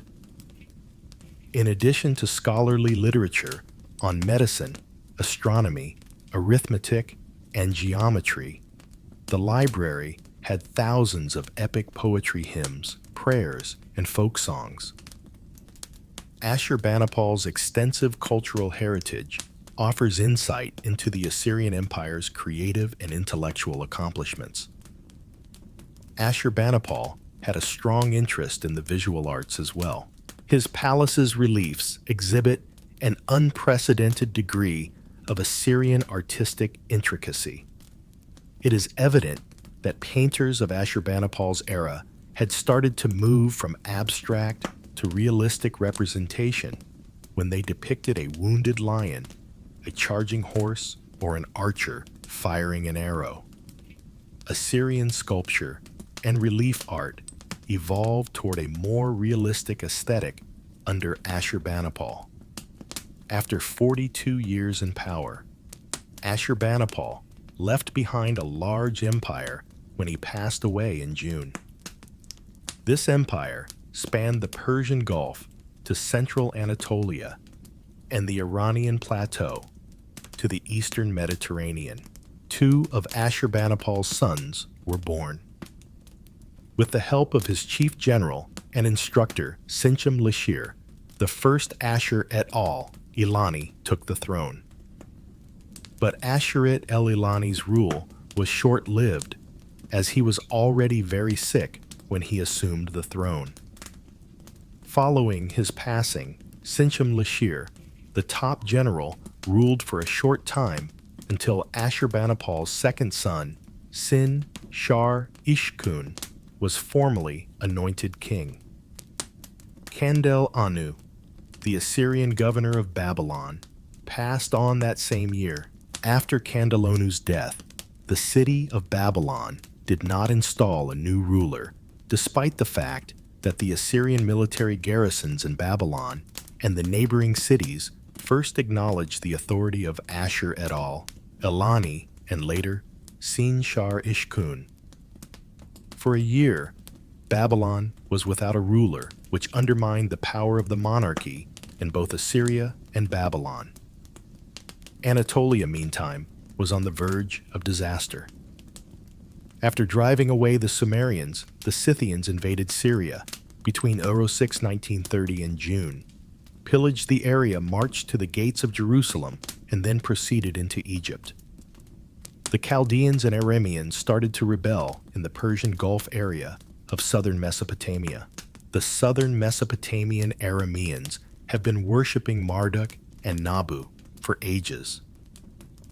The focal points of this devotion were Borsippa and Babylon. The Arameans opposed Assyrian rule and battled to retake these cities. The Arameans and Chaldeans started looking for political union free from Assyrian rule as Assyrian exploitation and persecution increased. These people, who shared a common language and religion, aimed to establish a single governmental entity so they could coexist peacefully without Assyrian intervention. Another significant problem was land ownership. The Arameans served as laborers for the Assyrian landowners who controlled the majority of the farmed land. When the Arameans started to rebel against Assyrian rule and try to take back control of their own territories, this marked the start of an early Aramean national identification movement. A Chaldean aristocrat by the name of Nabopolassar seized power in the Persian Gulf after Ashurbanipal's passing. At first, the Assyrian ruler Sin-Shar-Ishkun acknowledged the power and autonomy of Nabopolassar. But to the aspirational Chaldean leader, this accolade meant little. Nabopolassar tried to capitalize on the Assyrian palace's political unrest. Nabopolassar gathered his army and, with the Elamites' help, assaulted and pillaged Uruk before advancing on Nippur. In reaction,